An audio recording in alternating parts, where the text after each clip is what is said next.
I think 6, 7 and 8. Okay, so up to this topic. Graph theory definition, it is, I'll provide you the reference. It is just basically some definitions of what is a graph and all. So it is very, very easy, very self-explanatory. So I'll give you the reference for that. Now formation of element node instance matrix. So I'll give you notes. So, and formation of element node instance and bus instance matrices. Today we are going to see. So this is lecture 13. We are going to see today. And primitive network also we are going to see. This also I'll give you notes. In fact, all these things I'll also give you notes apart from what I am teaching. So it is all very self-explanatory. Now formation of Y bus by singular transmission, singular transformation. So this also I'll just give you one example today. And direct inspection methods is already covered. I think this is covered in lecture 9 and 10 or so. So this is more or less.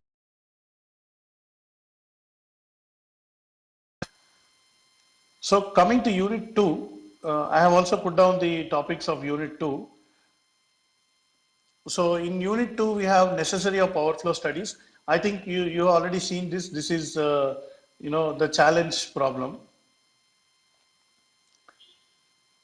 So what you have seen the challenge problem is, sometimes if at a particular bus bar, load is given, but the voltage is not given, then how to solve it? So it becomes a little bit difficult and we need to solve using some kind of iterative method. So that is the necessity for power flow studies. So why we do power flow study? It's actually one of the central studies in the power system analysis. We want to find out the states at all the buses. We want to find out all bus voltages, bus angles, and then power flows in all the lines, losses in each line and the entire system, where the active power is coming from, where the active power is going. So all the analysis of the power network, you want to do it. That is done by power flow study as the first study. Apart from power flow studies, there are other advanced studies like optimal power flow study and short circuit analysis and stability studies and so on, which are even more higher. But then the power flow studies is the basic one. So that is about that. And this one we are going to do today. So this is again lecture 13. And power flow solution using Gauss-Seidel method. So we have already started in last lecture and we will continue in today's lecture. And this one we will take it up in the future lectures. So one thing I want I want everyone to notice is that in the syllabus, it is expressly given problems on 3 is prescribed that you go only up to 3 bus. But then my objective for this course is not to restrict you to only 3 bus. What if a 5 bus system is given, or a 12 bus system is given, or a 50 bus system is given, or even 500 bus system is given? Even if a large system is given, how you should be able to solve it? So obviously, see, 3 bus system, you can go for hand calculations. By hand calculation, of course, what I mean is you use a calculator and then calculate by writing the steps one by one. Whereas if you go for more than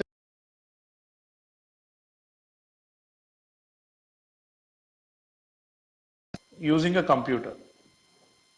So, my objective or my intention is you all to learn this also. So greater than 3 bus. So if it, because in the outside practical world, nobody uses a hand calculation. This is good for conceptual learning.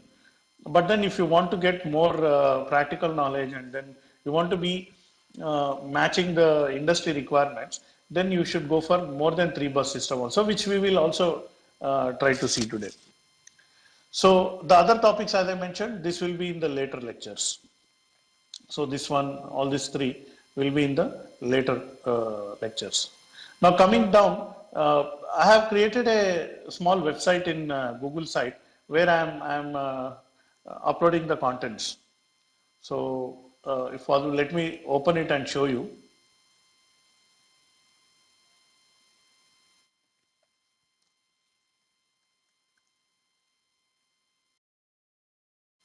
So the link that you are seeing on your screen, note down that link. You can always use that link and then see it.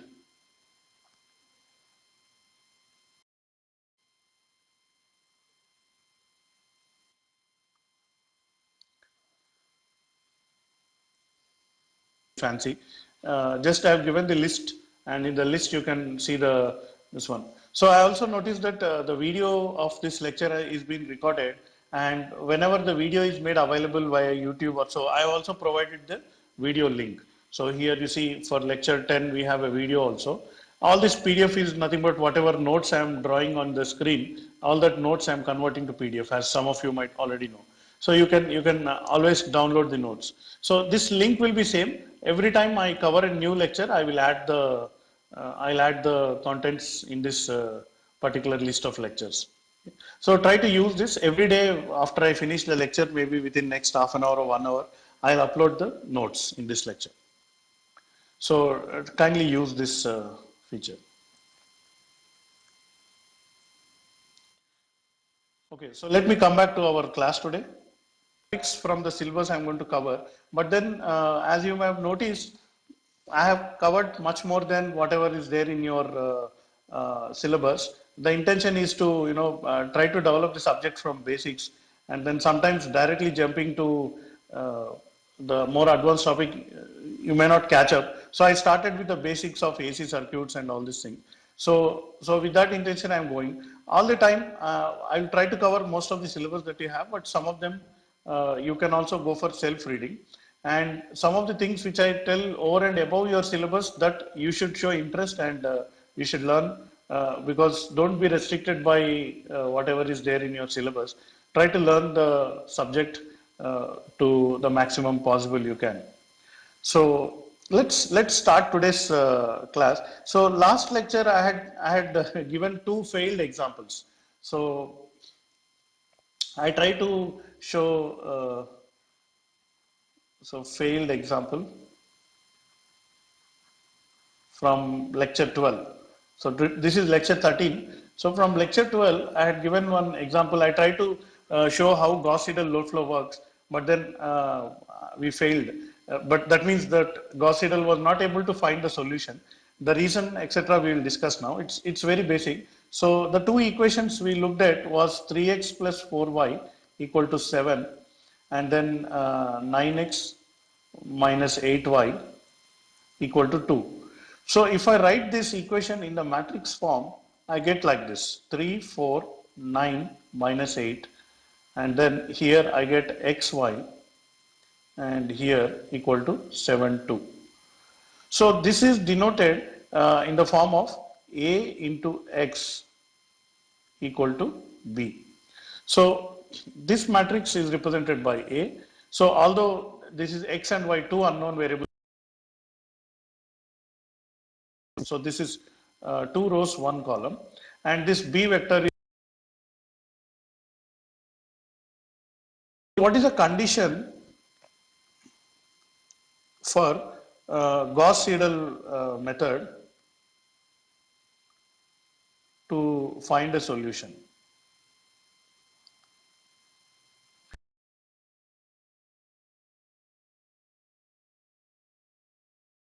First one, A should be diagonal, dominant diagonal.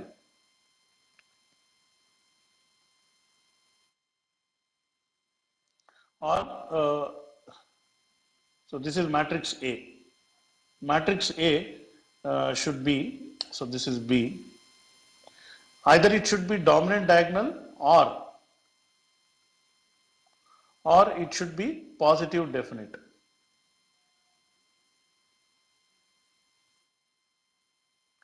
Now, whether a matrix is positive definite or not, first thing, it should be the classical definition or mathematical definition of positive definite is all the eigenvalues should be positive and it should be a symmetric matrix. So the more knowledge about this positive definiteness and all will be there when you are studying power system stability. So right now we will not worry about this.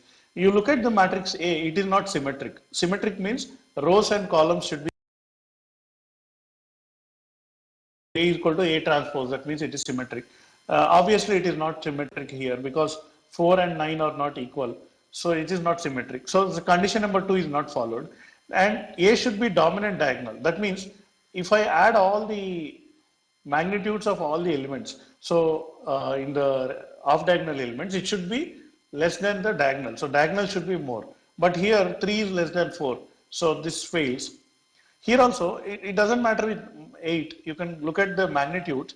So here 8 is less than 9. So therefore the diagonal is not dominant. So therefore Gauss-Seidel method will not work. However, you just notice if I just interchange these two equations, the same two equations, I will write like this. So the same two equations, I'll just write it in a different order. So I'll write 9x minus 8y equal to 2. This is the second equation I'm writing first. Then the first equation is 3x plus 4y equal to 7. So now I just interchange the equations. Now if I look at the A matrix, so A matrix is 9 minus 8, 3 and 4. So now you notice that 9 is greater than 8, 4 is greater than 3. So the diagonal elements are greater than the sum of the off diagonal elements. Of course here because it is 2 by 2 there is only one other element. So this will be same x, y and here it will be 2, 7. Now if I apply Gauss-Seidel method for this, then I will be able to find the solution. So let's quickly do it. So how to do it in the Gauss-Seidel method? I just do it with the equation form. So take the first equation, from that solve for x. So what is x? So x is 1 by 9 multiplied by 2 plus 8y. So just look at the plus 8y and then 9 divides it. So this is x. Now what is y? Again look at the second equation. So this is equation A, this is equation B. So this is from equation A and this is from equation B. So now what to do here? What is y from this? So look at here. So 3x will go to the other side. It will become 7 minus 3x. And then the 4 will be 1 by 4.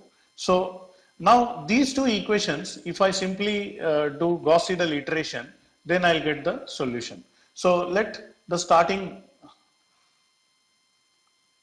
point, that is x of 0 comma y of 0 is equal to 1 comma 2. So I can just start any point. I could be 0 0, it could be 5 7 or whatever. So I'm just taking the starting point as 1 comma 2. Then from the first equation I'll substitute y equal to 2, then I'll get x. From the second equation I'll substitute whatever x value, I get y, and so on. So Gauss-Seidel iterations. So the Gauss-Seidel iteration should be done on these equations. So as I did in the last class, let me just do it using a computer. So I'll quickly switch over to my MATLAB interface.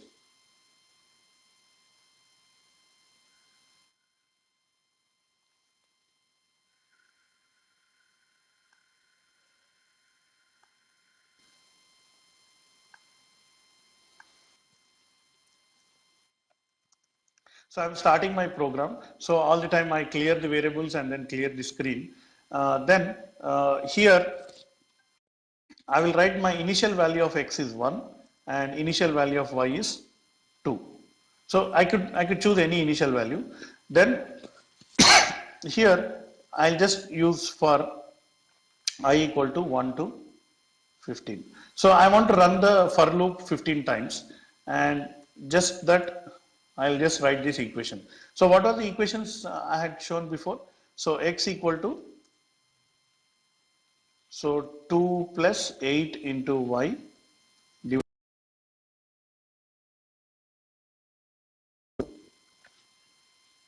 7 minus 3x,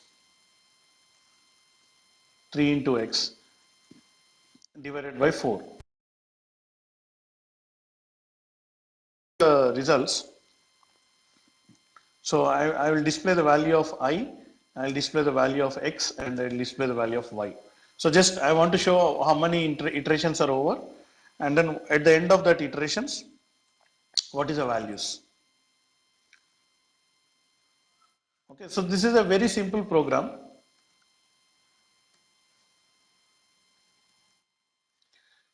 So if I run this program on the right hand side, you can see the results. So let me take a minute to run.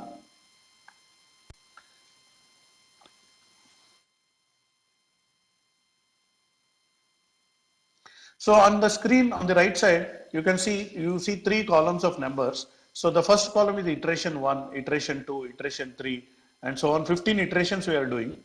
And I started with the solution 2, 1, so 2.25, then like this, and so on. So finally, I'm getting 1.06986 and 0.946.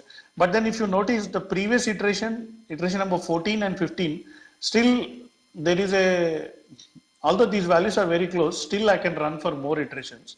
So I'll just come back here and change it to 30 iterations. Now if I run this program, so I got now 30 iterations.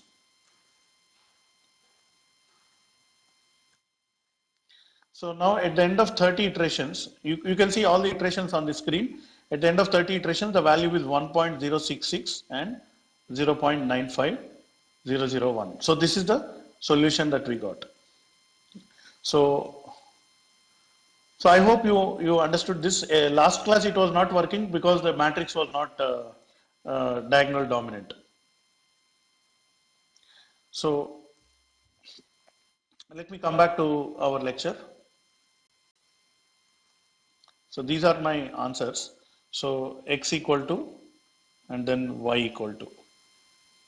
So after 30 iterations, how many iterations you should run? That is all depending on how much closer value you want. So you compare the previous value of x and present value of x, and if the difference is within a certain range, then you can get the thing. So this is the first example which failed last time, so which now got succeeded. So what was the second example I have taken in the last class? So by the way, any doubts up to here?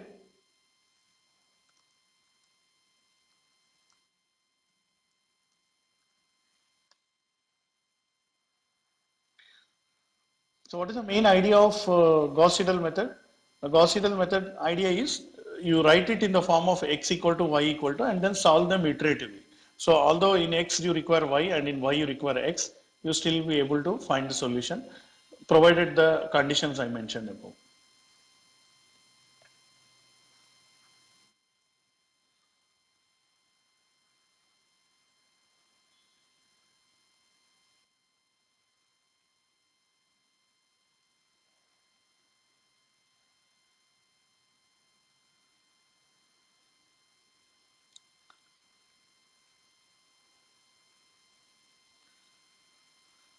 Okay, so the second example I had tried to solve was something like x equal to sine x.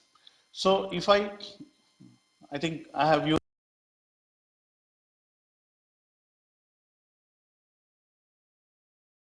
like this, and this equation, this is sine x and this is x equal to 0.1 or, or I'll say f of x.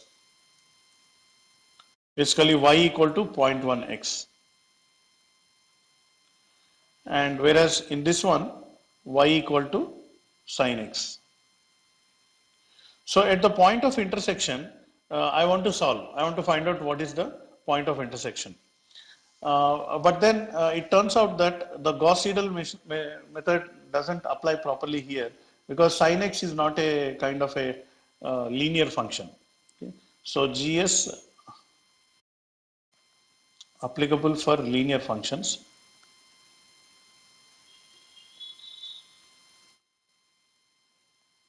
So that is why we could not solve. That's why our example failed in the last class. However, this one how to solve? You can actually solve this one using another method, that is Newton-Raphson method can be used. When we are discussing this one, I'll bring back this example and then we'll discuss Newton-Raphson method at that time. So with this, I think I addressed the examples which did not work in the last class. So now today we'll further continue and address more topics. So any doubts up to here?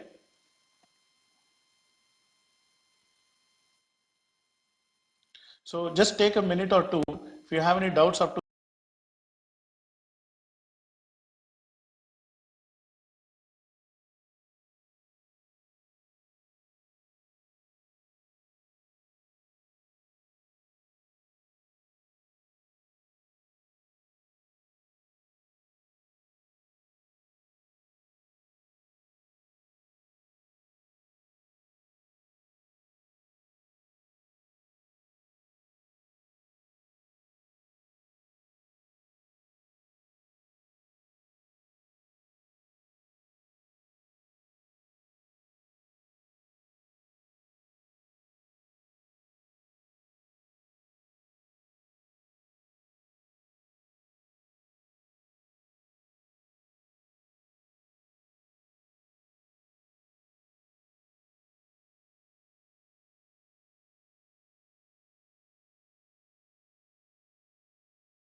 so I'm sorry, was my audio visible for you?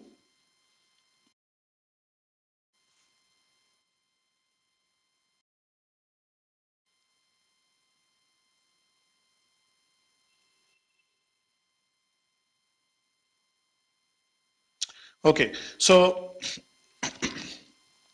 let me come back. So this is the network, and for this network, I want to develop the what is known as element node matrix. Okay, so let me,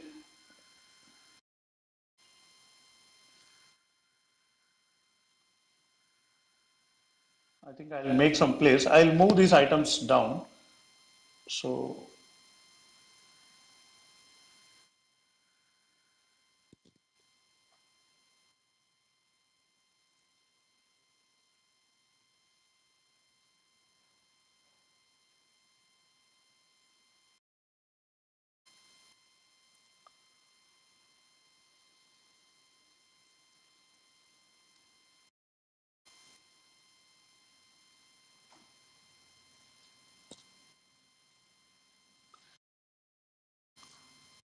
So now I would like to make this element node matrix. So that is here. So as I mentioned, it is represented by A bar. So A bar is equal to element node. That means rows will be elements. So how many elements we have? 1, 2, 3, 4 elements we have. So I have 4 elements. So 1, 2, 3, 4 elements. And how many nodes we have? So we have 5 nodes, as you can see in the screen, 0, 1, 2, 3, 4. So 0, 1, 2, 3, 4. So like this I make the A matrix. So element node matrix. So 0 to 1, you see the arrow pointing 0 to 1. So first element is between 0 to 1. So at the starting element you put plus 1, at the ending element you put minus 1. And this is only between 0 to 1. So others you can just put zeros. Now look at the second element. Second element is between 1 to 2. So at 1 it is starting, at 2 it is ending. So 1 it is starting, 2 it is ending. So starting you put plus 1, ending you put minus 1. Other elements you put zeros. Third element. So third element, let us assume this is my third element. So starting at 2, ending at 3. So starting at 2, ending at 3. So the other 3 elements I put zeros. Fourth element is this one. Starting at 2 and ending at 4. So this is 1 and this is minus 1. And the other 3 elements are zeros. So like this I make the A matrix. So this A matrix, as I said, is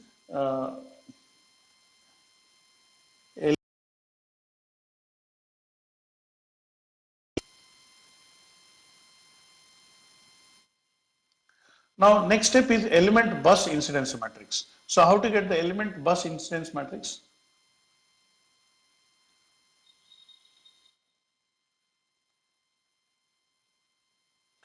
So what is the node related to reference? So this the first column 0 node is related to reference. So simply ignore that. The rest of the matrix is nothing but the element bus. So I literally copy it and delete the row. So I'm just copying the entire matrix.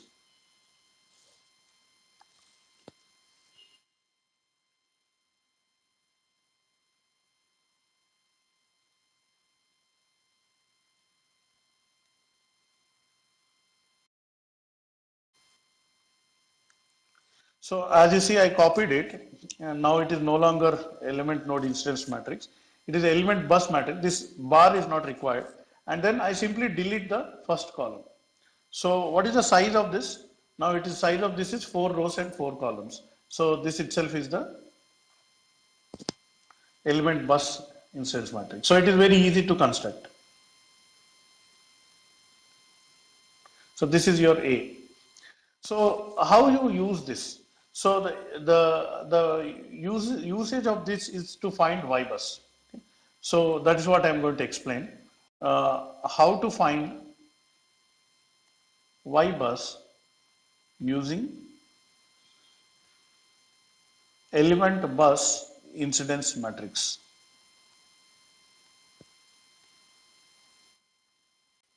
So, so this is simple. The Y bus is nothing but A transpose, this is not inverse, this is transpose, multiplied by small y multiplied by A. That's all. So three matrices you have to multiply. The size of this matrices, as you already seen, is number of buses. Oh, first of all, this is element. So number of elements into number of buses. So when you do transpose, you will get number of buses into number of elements. The rows and columns will interchange. And finally, the Y bus is elements by element. This is nothing but a diagonal matrix of all the uh, admittances of the elements. So I'll build this three matrices now. The first matrix is A transpose. The second matrix is the Y. I think I'll draw it a little bit smaller. First matrix is A transpose, second matrix is the Y matrix, the diagonal matrix, and third matrix is A itself. So this is A transpose, this is Look at this A matrix, minus 1, 3 zeros, 1, minus 1, 2 zeros. So minus 1, 3 zeros, 1, minus 1, 2 zeros. So let me go up, 0, 1, minus 1, 0, third row, 0, 1, minus 1, 0. And the last row is 0, 1, 0, minus 1, 0, 1, 0, minus 1. So this is my A matrix. So how to get the A transpose? So look at the column and write it in the form of a row. So our first column, minus 1, 1, 0, 0 will become first row, minus 1, 1, 0, 0. Second column, 0, minus 1, 1, 1. It will become second row, 0, minus 1, 1, 1. Third column, 0, 0, minus 1, 0 will become third row, 0, 0, minus 1, 0.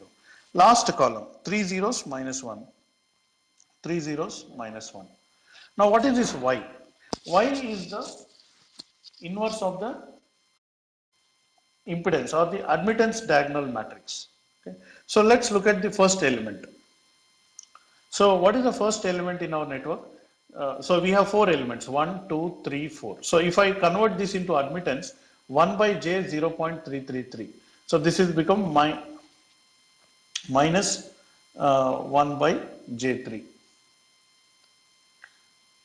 Sorry, yeah, minus 1 by j3. Oh, sorry, minus j3 itself. So this is y. Now what is the y here? 1 divided by this, it will be minus j10. What is y here? Minus j4. And what is y here? Minus j5. Because 1 by 0.25 is 4 and 1 by 0.2 is 5 and so on. 1 by 0.1 is this and 1 by j is minus j. So now I got this. So just remember the order: minus j3, minus j10, minus j4, minus j5. Minus j3, minus j10, minus j4 and minus j5. So remaining all is zeros. 3 zeros here, 1 zero here, 2 zeros here, and like this, and finally like this. So this is the diagonal matrix. Off diagonal are all 0. Now if I multiply all these things, then I will get the y bus. Now multiplication of this is little difficult, so let me use my MATLAB interface to do this multiplication. So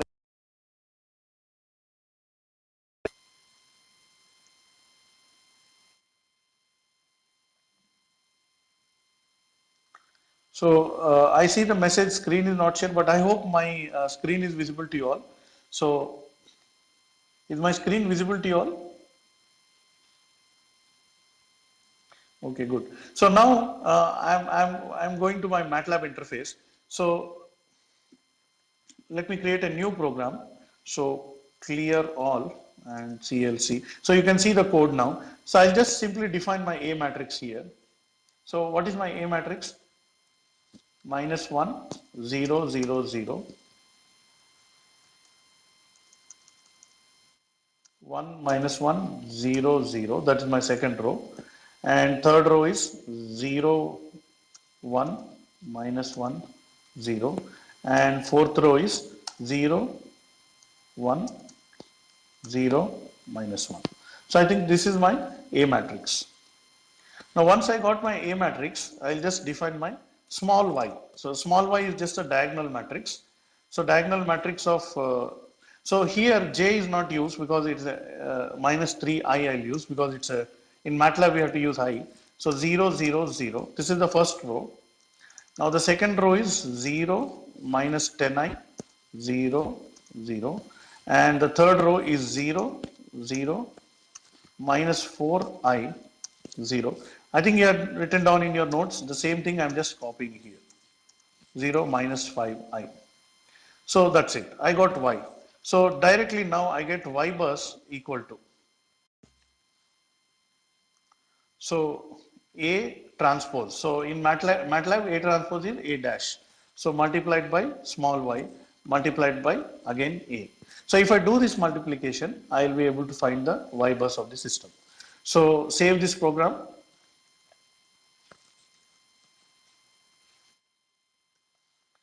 Now I'll just run this program. So on your right side on the screen, you are able to see the solution. So A matrix is given here, Y matrix is given here, the final matrix is also given here.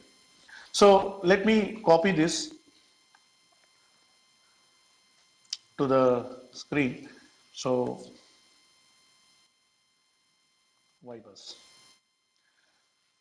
So now we do this Y bus another way. So one method I had asked how to find Y bus using element matrix. That's what you are able to see here. So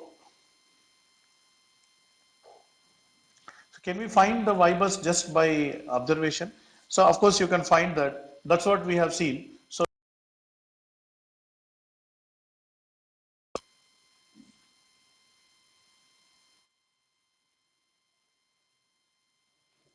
simply by observation, I can write it.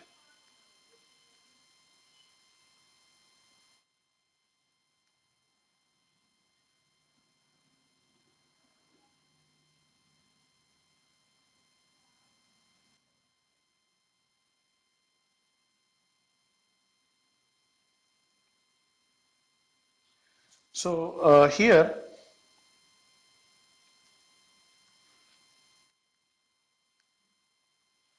building Y bus by observation.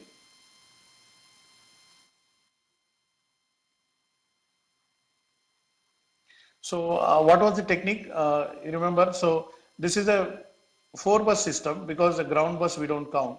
So it is a four bus system. So I make a 4 by 4 matrix like this. I make four rows and I make four columns. So for ease, I'll also give numbering. So this is 1, 2, 3, 4, and this is 1, 2, 3, 4. So now how to fill this? So first look at the off diagonal element, this one. First row, second column. Is there any line between 1 and 2? Yes, there is a line between 1 and 2. So simply the negative of that you take. So this is J10. Is there any line between 1 and 3? There is no line between 1 and 3. So this will be 0. Is there any line between 1 and 4? There is no line between 1 and 4. So it is 0. Then already there is one element here between 1 and 0, that is J3. And anyway, diagonal element I'll come back. So this one will come back. So just copy this here because you know that Y bus is a symmetry.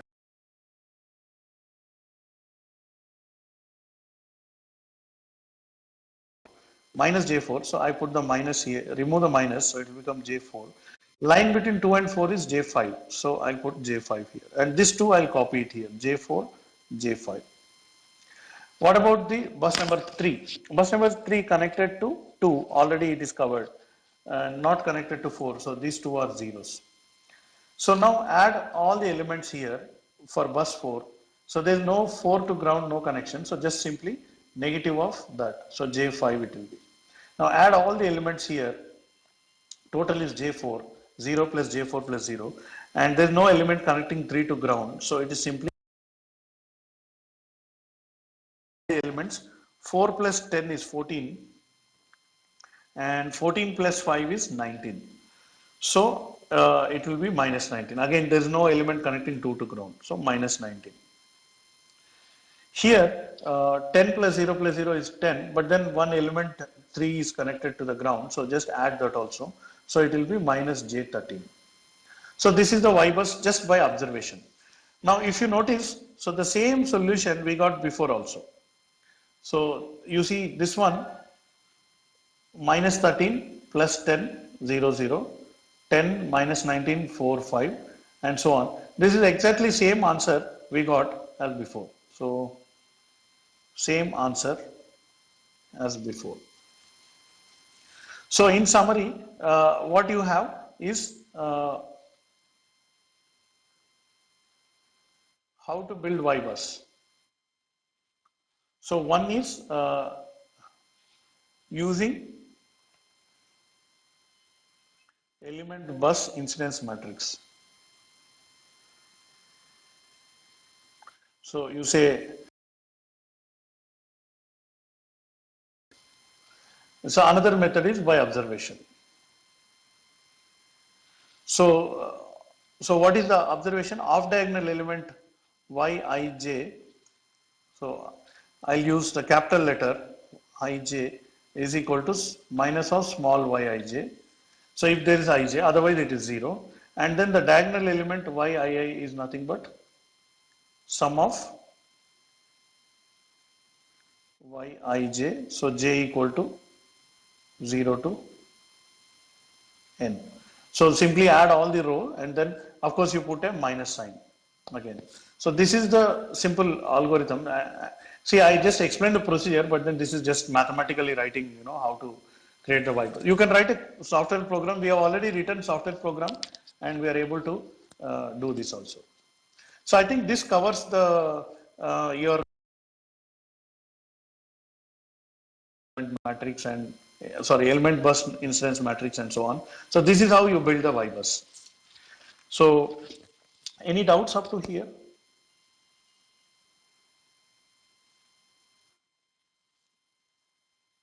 I have been explaining you stuff. So let's continue that. Uh, I will continue by writing down the power flow equations. Okay, so these are very important power flow equations.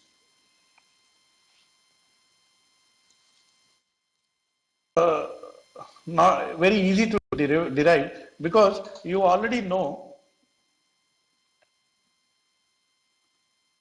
know that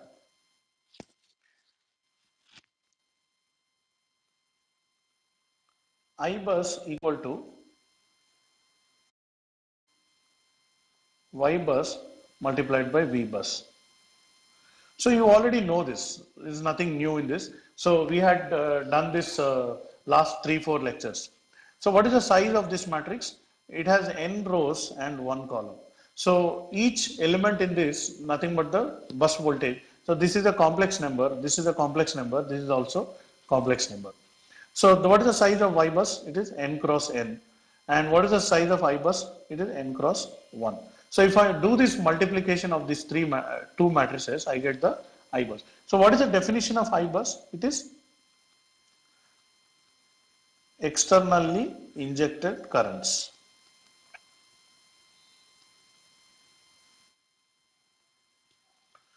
Now Y bus you already know, this is nothing but bus admittance matrix.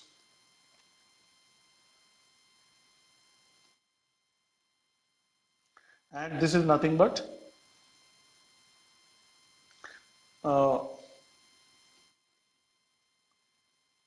I'll write bus voltage vector.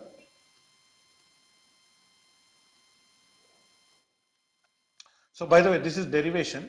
So I'm going to derive. So now what you do is just this equation, I'll write it in the form of a matrix. So you'll say I1, I2 up to In. So there are n buses is equal to Y11, Y12, so on up to Y1n, and then Y21 and so on up to Yn1, and this so on up to Ynn. So this is a matrix that we have, and then V1, V2 and so on up to Vn. So I hope you are comfortable with this. There is nothing difficult from this step to this step. So by the way, derivation means going step by step. Any step you have any doubt, please ask me. So I have just substituted the values. Now the next step, what you do is take kth row from above. So if I just, there is somewhere ik. So that is the kth row. I1, I2. So for example, k equal to 7, k equal to 3, k equal to 9, whatever you can take a one particular row. So that one, so it will now instead of matrix, it will be is nothing but the kth row into kth column.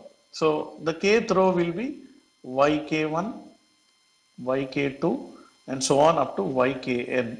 This is multiplied by v1, v2 and so on up to vn like this.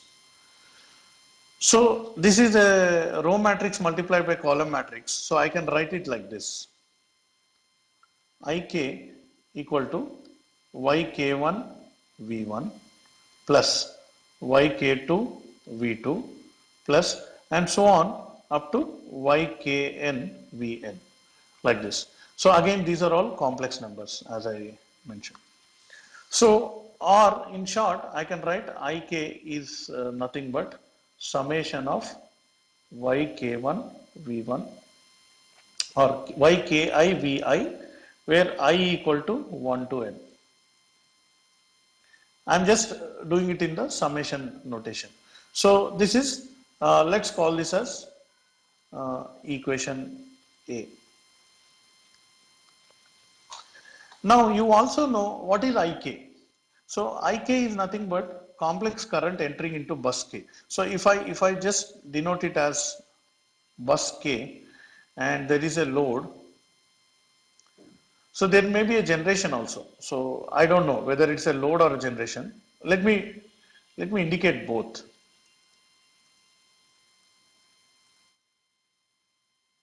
So first I'll indicate the generation and then I'll indicate the load.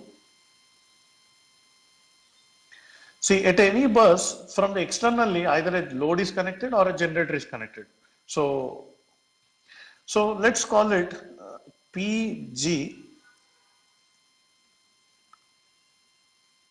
plus JQG at bus K. And this one is, let's call it PD plus JQD. Now for both I have shown positive, but what is the meaning? See this, because it's a generation, the P is entering into the bus, whereas this is a demand, P is leaving into the bus. So actually taking the algebraic sum of complex power. So let's call it SG and let's call it SD. D is demand and G is generation. Complex power. So what is the algebraic sum? SK, so SG at K. So I just put all the K's also here. So SK is nothing but SGK minus SDK. So I take the net. So if the total value is negative, that means there is active power demand there, or there is a power demand. If the total value is positive, then there is a net generation. So I don't know, just to avoid confusion, let's look at a simple example. See, although we are in the middle of a derivation, I don't want to put everything in symbols. So consider a bus like this. This is an entire horizontally bus K. So there is a generator G1, there is a demand, there is another generator, and there is another demand. So here point 0.3 plus J 0.2 and the demand is 0.5 plus J 0.7 and here the generation is 0.8 plus J 0.2 and here there is a capacitive load. So capacitive demand will be something like 0.3 minus J 0.2. So the J will be negative in that. So the question is, find net power injected, net complex power injected into the bus. So this one you take as positive, this one you take as negative, this one you take as positive, this one you take as negative. So because they are loads and generators. So how do you find? So this one is positive. So I'll write as it is 0.3 plus J 0.2. This one will become negative. So minus 0.5 minus J 0.7. This one will still be positive 0.8 plus J 0.2 and this one will become negative, so it will become minus 0.3, but here minus into minus it will become plus. So now if I add all this, so let's add the active part. So 0.3 will cancel, 8 minus 0.5 will be 0.3 plus. So whereas this one 2 is 6 and then this is minus J 0.1. So this is the net power injected at bus K. So what is the meaning is 0.3 per unit of active power is entering into the bus K, whereas 0.1 per unit of reactive power is leaving bus K. So something like that. Now, how do you, if the voltage of this is Vk, so how do you find the net current injected? Net current injected. So you know that Sk equal to Vk into Ik conjugate. So this is the simple power law applied to AC circuits. So what is Ik conjugate? So from this, Ik conjugate is nothing but, bring it to the right side. So Ik is nothing but Sk conjugate by Vk conjugate. So like this. So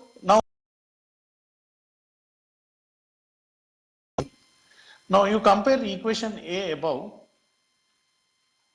this one, left hand side is Ik, and you compare equation B above, left hand side is again Ik. So both are equal. So equating A and B. So what I get is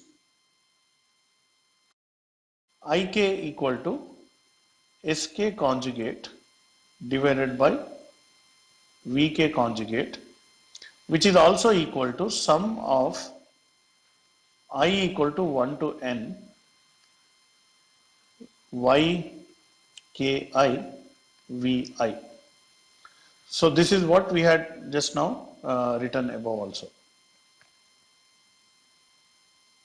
So notice all these are complex numbers. This is a complex number, this is a complex number, this is a complex number, this is a complex number. So now I want to simplify it a little bit further. So what I want to do is this Sk, I can write it as Pk plus Jqk. So these are net powers being injected into bus K, but there is a conjugate is equal to Vk conjugate multiplied by I equal to 1 to n Yki Vi. So this is complex number, this is complex number, this is complex number. So from this I will write like this, Pk minus Jqk. So I implemented the conjugate, that means changing the sign here, is equal to this Vk, anyway it is a constant multiplying to all the terms, I will bring it inside. So it will become I equal to 1 to n Vk star Yki and Vi. So this is all conjugate. Now, now these complex numbers are on the right side, but on the left side we have individual numbers, but they are in the complex form. So I will further simplify this. So by the way, anytime, any step you find any doubt, please feel free to stop me. So I'm also keeping a watch on the chat window. If somebody chats, I'll be able to see. So I'll stop there and explain that step. So these are complex numbers. When you are multiplying, you know that you multiply the magnitude and add the angles. So that's what I'll do. So what is this? Pk minus Jqk, this is in rectangular form, is equal to I equal to 1 to n. So magnitude of Vk, magnitude of Yki. So all three magnitudes I'll write like this. Then what is the angle? So because for k there is a conjugate, I have to reverse the angle. So it is minus delta k. And what is the angle of Yki? Let's denote it as theta ki. And then what is the angle of Vi? It is minus or plus delta. Now you know that for a complex number, what is the real, like for a polar number, what is the real part? I can just multiply this and the cos of the angle, I'll get the real part. So that is what I am going to write it.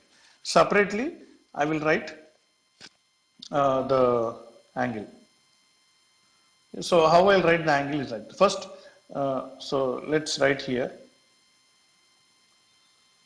Consider real part. So what is the real part on the left side? Only Pk. So Pk equal to. What is the real part on the right side? So I'll just take summation I equal to 1 to n, magnitude of Vk, magnitude of Yki, and magnitude of Vi, cos of, so this is just multiplied, because there is no space, I'm writing it below, cos of theta ki plus delta I minus delta k. So something like this I'm writing. So this is multiplied by. So this is the value of Pk. So on the right hand side, it's all real numbers. On the left hand side also real numbers. So now consider imaginary part. So what is the imaginary part on the left side? So the imaginary part on the left side is minus jqk. So j also I will neglect. I'll just put qk equal to, and the minus sign I'll bring it to the right. Then I have I equal to 1 to n, vk magnitude, yk magnitude, yki, and then vi magnitude, and then sine of delta ki plus delta I minus delta k. So you know that you apply sine to get the real component, imaginary component, and you apply cos to get the real component. Now we have these two. So these two are nothing but power flow equations. What you are seeing on your screen is nothing but power flow equations.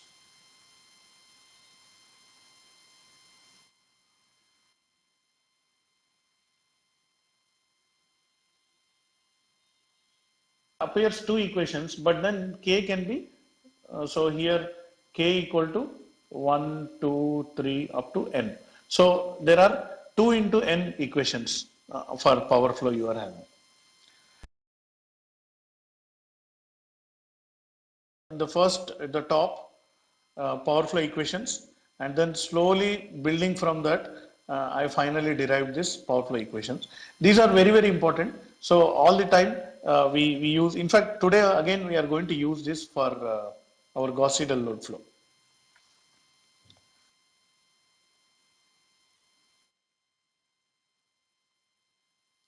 So what I did, I started with I bus equal to Y bus into V bus. This you already familiar with this. This is basic Ohm's law actually. So the basic Ohm's law we started with it, and then I have these matrices. Then I expanded and written it in the matrix form. So this step should be okay. And once I have written it in the matrix form, I am just selecting only the row number k. Because these are n equations, I will just take only one equation, ik. Then I have the kth row and kth this one column matrix. Then I can express like this: vk1, v1, vk2, v2, and so on. This one I can get the ik value like this. Up to here is equation A. Then briefly we did some calculation about how to find the sk, the complex power. So this could be denoted as pk plus jqk. Now pk can be positive or negative, qk can be positive or negative, because it's an algebraic sum. Depending on the sign we can define what it is. Now coming down, so I have this this one. So a small example. So for a particular bus has two generators. So let's call this as G1, G2, and this is L1, L2. So the net power of all I have calculated like this. So I have given a negative sign for the loads, and I have given the positive sign for the generator, and finally I found like this. And finally net current injected, again this complex power is V into I conjugate. So from that I got Ik star, that is nothing but Vk, and then the conjugate can be taken to the right side, I get like this. Then equating equations A and B. So this is equation A, the first one, and then this is equation B. I have equated all of them. So from that I separated the terms and then separated the real and reactive parts. So you see this Vk will go to the right, it will become Vk into this. I can send this into the multiplication, in the summation, then 1 to n, and then this side it becomes like this. And finally, I get these two equations. So these two equations are what are known as power flow equations. So very important. So of this the power flow equations, we will use them in our solution actually to find in our calculations. We will use that. Okay. So any doubts up to here?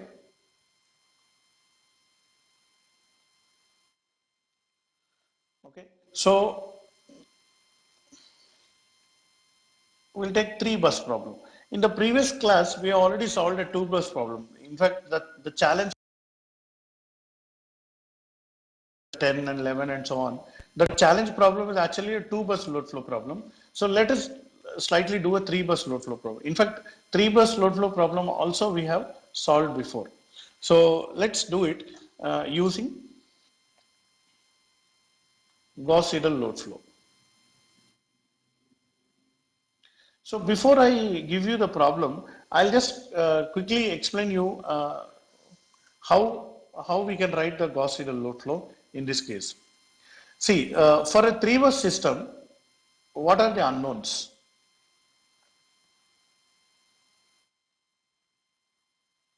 So what might happen is you have a three bus system. It unknowns will actually depends on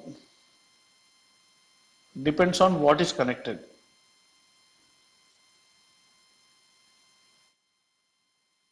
at nodes or at buses.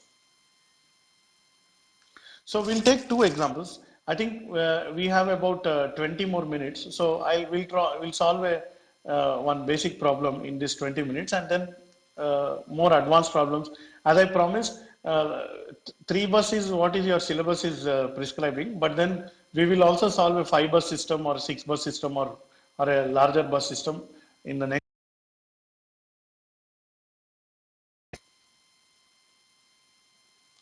So the three bus system, let me draw it like this. So this is bus 1, this is bus 2, and this is bus 3. So let's say they are all connected like this.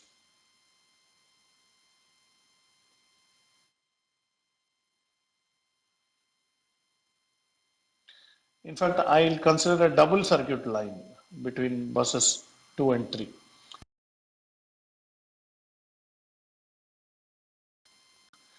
Now what are connected? So at bus 1, there is a generator connected. So typically we'll consider the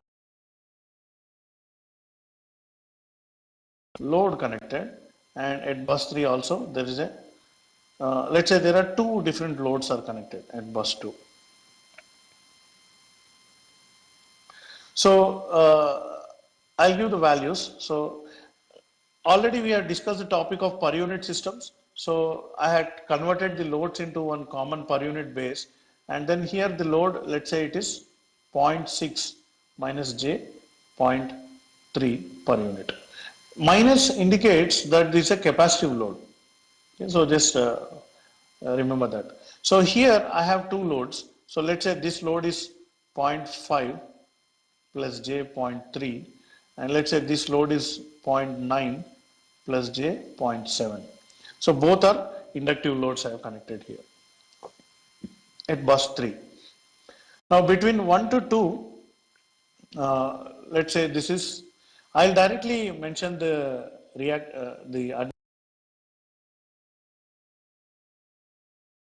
and let's say this is J3, something like this. Now at bus 1, the voltage is given 1 per unit. So that means V1 delta 1 is already given. So what is the unknown here? The unknown is V2 delta 2, and here the unknown is, so unknown value. So there are four unknowns, V2 delta 2, V3 delta 3. So because we have four unknowns, we will have to write four equations. So what are these equations? Or we can also write it in complex form. So let's see how it comes. So solve this circuit, find out V2 delta 2 and V3 delta 3. So this is the entire data given. So what is the first step you will take? Step 1 is build Y bus. So now you see the importance of Y bus. Every load flow analysis, it starts with building of Y bus. So let's build the Y bus. So as you know, the size of the Y bus is 3 by 3. So this is 1. So I made a 3 by 3 space. So this is 1, 2, 3, and this is 1, 2, 3. So let's go up. Between 1 and 2, I have minus J10. So it will become reverse of this. So it will become plus J10. Now between 1 and 3, I have minus J6. So it will become plus J6. So these two I'll copy here, J10, J6. So the row will copy as a column because it is symmetric matrix. Now come to bus 2. Between 2 and 3, by the way, I forgot to mention minus here. So this is minus J3. So why the admittance will be in minus? Because at express as impedance, it will be positive, and when I express as admittance, it will become minus. And the resistance part I have ignored. By the way, all the time I am just ignoring the resistance, but you can also have resistance, but then it will be difficult to calculate. But then if you have computer, it is easy to calculate. So I have minus J3, minus J5, they both actually add, because they are admittances, you can add them. So it will become minus J8, but then the minus sign will be removed. So it will become J8 here, and this will become J8. Now in the entire circuit, there is no connection to the ground given anywhere. So if there is a reactance to this generator, then I can show it as a parallel, as a Norton equivalent, and then I can do all that. So that also you know how to do it. But then right now there is 1, 2, 3, all buses are not connected to the ground. So I can directly add this. 10 plus 6 is 16, so minus J16. 10 plus 8 is 18, so minus J18. And 6 plus 8 is 14, so it is minus J14. So first step is completed. I have built the Y bus. Now what is the next step? Let me write step 2. So what are the unknowns? My unknowns are V2 and V3. So whereas my currents is known. So how I find the net injected current, I can express in terms of this. So just now, sometime back, we were deriving some equations. Okay. So what are the equations we were deriving? The power flow equations. So those power flow equations will be useful now. So let me refer to my notes. I'll just bring back those power flow equations.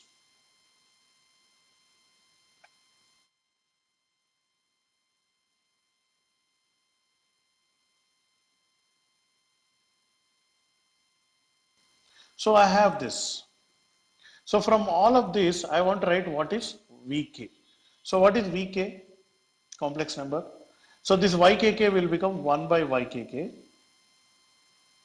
multiplied by Pk minus Jqk divided by Vk conjugate minus I equal to 1 to n, I not equal to k, Yki, Vi. So this is what you got it here. So once you have this,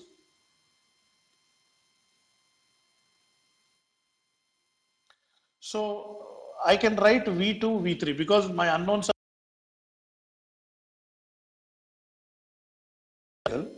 are solution. So I'll write it for our system. For our 3 bus system, V1 already is known, so I don't write V1. I'll write V2 equal to. So in the place of K, 2 is coming into picture. So 1 by Y22. In the place of K, P2. In the place of again QK, it will become JQ2. Again in the place of K, it will become V2 conjugate minus, now K, I equal to 1. So Y1 sorry, k equal to 2. So 2, 1, V1. Now 2 will not come into picture. Why? 3, 1, V1. Sorry, V3. Sorry, 2, 3, V3. So this is just directly follows from the previous equation.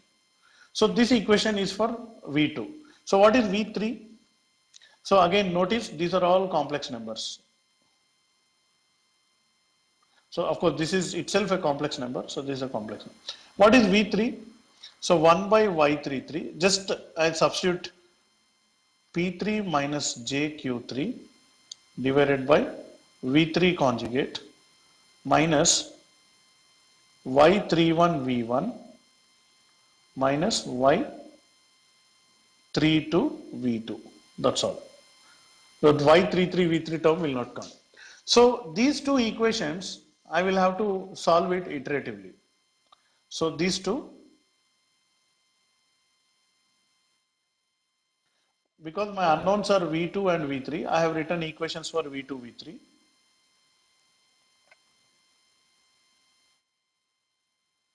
Now the problem is, you notice for finding out V2, on the left hand side V2 is unknown, but on the right side there is a V2 and V3 also is there. So, but similarly same thing. But you know Gauss-Seidel method, we already solved it in the starting of the class. You know how to apply Gauss-Seidel method. So what are the values? So do you know Y22? Yes, Y bus we formed, Y22 I know, P2 I know, Q2 I know, Y21 I know, V1 also I know, Y23 also I know, V3 I will assume it. So initial value. Okay, so I think, okay, so I'll say solve above equations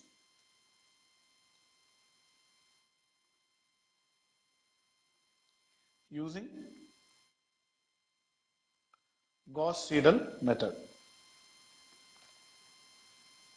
So submitted answers.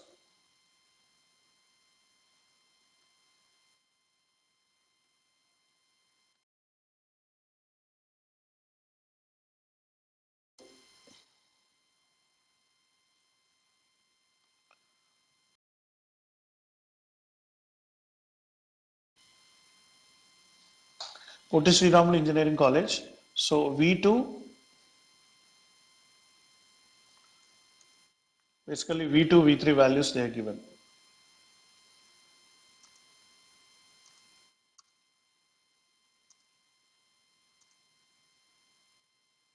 So is the angle in degrees?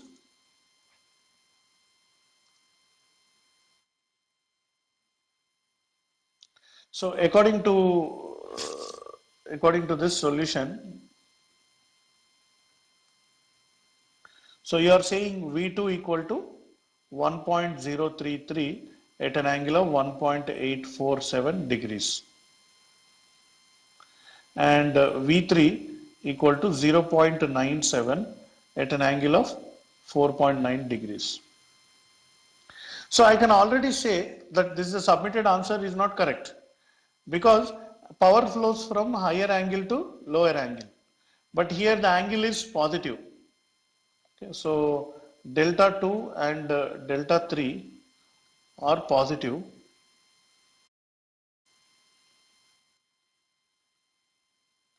So answer is wrong. So the answer submitted by uh, Potential Engineering College is wrong, because the angle, if the what is the meaning, angle is positive means power is flowing out of that bus, but then it is wrong. So anybody else want to submit an answer?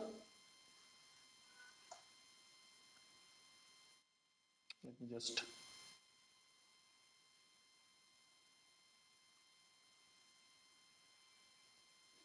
Okay, so let's solve this.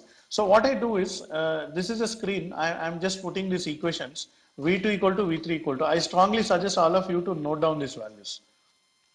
Note down these two equations, because these two equations is what I am going to solve. So I'll just leave it for maybe 30 seconds on your screen. Note down these two equations. What I have shown here, V2 equal to V3 equal to.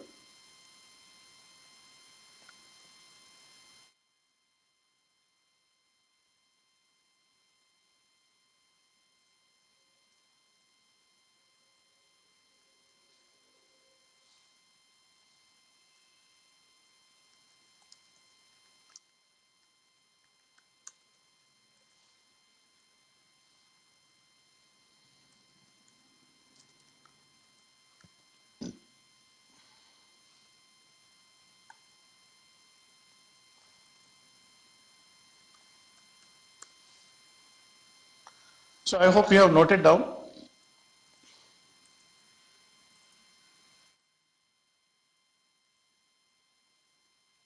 So we have about 3 minutes left, 3 to 5 minutes left window. Okay. So now you are able to see the program here. So I'll just write as it is that equation. V2 equal to 1 by Y22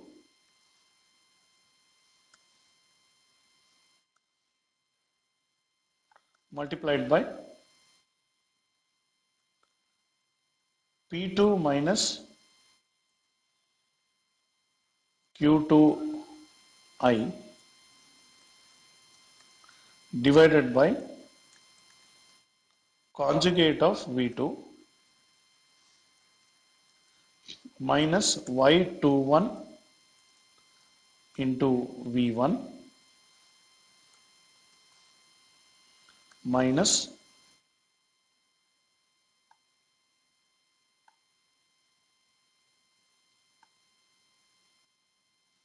Y31, sorry, Y23 into V3. So this is my first equation. So the same I'll copy and then I'll paste it here. V3 equal to 1 by Y33. Here it will be P3, here it will be Q3, and here it will be V3, here it will be 3-1, V1, and then 3-2, V2.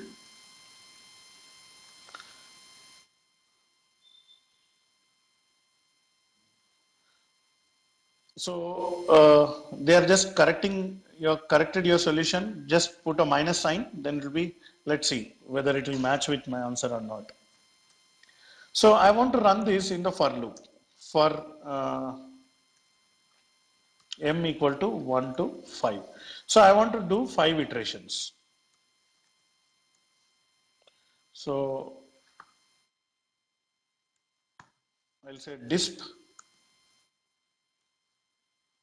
m value, v2 value, and v3 value. So I'll just display the values like this. So same Gauss seidel load flow you already know. Now I want to give the values. So there are so many variables. So first variable I see is y22, and then p2 I have to define, q2 I have to define. So these are input variables.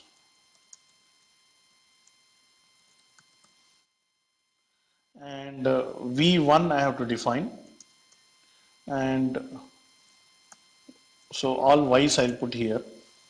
Y21 I have to define, Y31 I have to define, Y23, and then Y32, and then Y33. So I hope I have covered all the variables. And then here I'll say initial assumptions. So V2 equal to 1 and V3 equal to 1. So I'll just assume that they are all 1 per unit. So what is the value of Y22? Just now we had solved the Y bus. So if you had noted down the Y bus, so Y22 is minus J18. Okay, so 18I. Y21. So second row, first column, J10. So this is minus. So this is 10I. Y31. So third row, first column J6. Okay, so 6I I'll put it. Y23. Second row, third column J8. So J8 or 8I I'll indicate. Y32. So third row, second column. Again J8. 8I. Now Y33. That is J14. Minus 14I. Now here the tricky part, so V1 also is given 1 angle 0, so I'll just put the V1. Now the tricky part is how to define P2 and Q2. So, so look at the diagram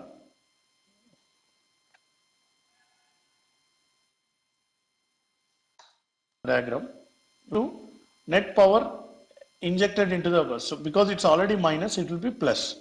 So J 0.3 or Q2 will be 0.3. So you have to reverse the sign. That is important here. What is P3? So 0.5 is a load, 0.9 is a load. So together it will become 1.4. But because it is a load, I have to put minus sign. Because there is a power coming out of this bus. Similarly, 0.3 is the load and 0.7 is the load. So Q3 will be minus of 1.0. So P2 Q2, P3 Q3. So this I have to write down. So in fact, these variables I have to create here. P2 Q2, P3 Q3. So octave program. And Q2 is plus 0.3 and P3 is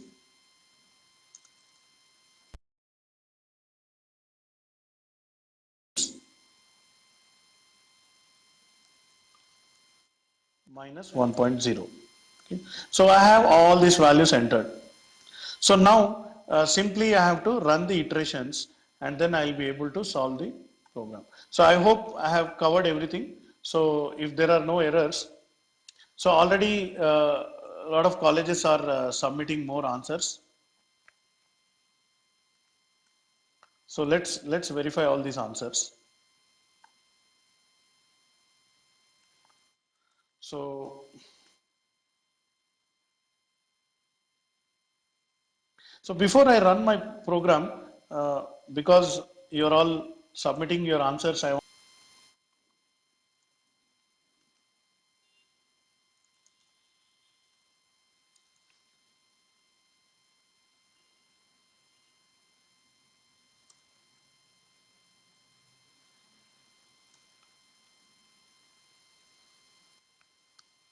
so I'm just compiling this.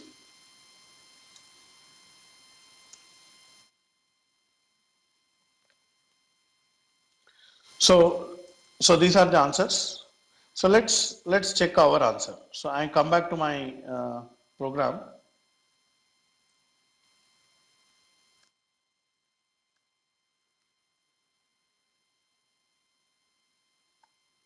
So let me clear some place. Once again, I'll run it.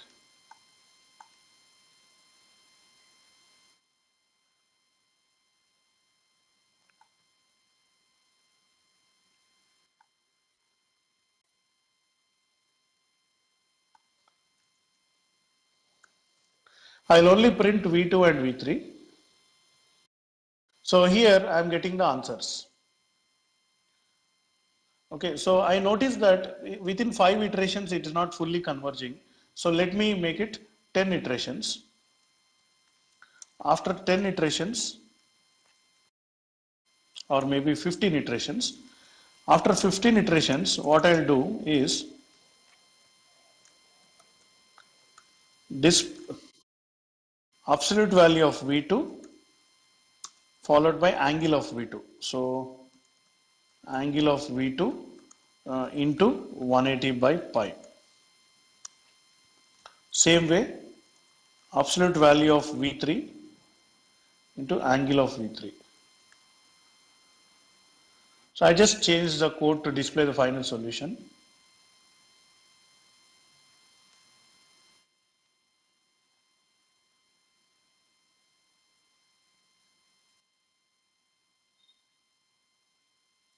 There is some problem. Yeah.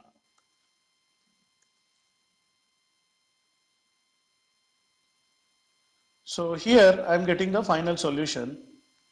So I got both the values. So according to the final solution, here is the answer.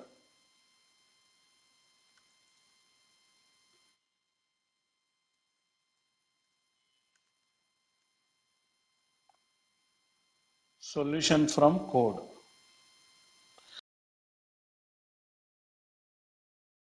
After 15 iterations, I got these values. So finally, this is V2 and this is V3. So V2 is equal to 0.965 at an angle of minus 6.3 degrees, and V3 equal to 0.892 at an angle of minus 10.12 degrees. So whether these are correct or not, to be checked. So since the time is up, I'll just end the class here. I'll provide the code and everything. So by the time we come to the next class, please check whether these answers are correct or not. If there are any mistakes, please correct them. And also if you have any doubts, feel free to email them to me. I'll try to cover it. So, so with that, I'd like to end the class. So if you have any doubts, any quick doubts you can ask. So otherwise, today in this today's class, we try to solve a 3-bus system with Gauss-Seidel load flow. So I hope you got some idea about how to use Gauss-Seidel load flow and solve it. We have also looked at some derivations. So hopefully in next class, we'll get further idea. So goodbye.